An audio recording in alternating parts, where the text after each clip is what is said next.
الشرزه الشقيه. الله بعد الله. اذنك يا استاذ علي، اسمها الشرزه. انت كل كلامك الشقيه. اقول لك يا استاذ امير لذيذ. نفتح. انت راجل لذيذ. افتح. أفاجئك. لا لا فاجئني، امال ايه؟ احنا توكلنا عليك يا رب. عايزين نفاجئ المشاهدين معانا.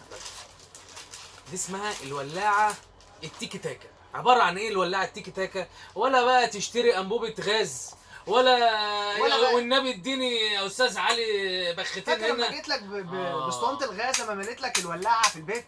دي يا جماعه ولاعه حديد تنفع للمطبخ، تستعمل في كل البوتاجازات، ملهاش حتى لو شعله ذاتي والكهرباء قطعت هتديها شرزه تقوم مشغله على طول. دي ما بتحتاجش خالص ملي غاز.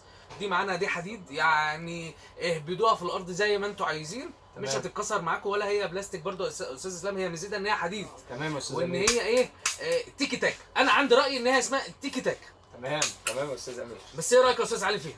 والله يا استاذ امير هي طبعا منتج جميل، وميزته ان مش زي الولاعه الغاز بتبوظ بسرعه. ديت يا جماعه ممكن تقعد معاك 10 سنين 5 سنين استخدام، يعني مش هتحتاج ان انت تملاها غاز تاني. شرز كل اللي بتحتاجه تضغط بس، الشرز بيطلع من قدام شغال معانا على طول، مفيش اي مشكله.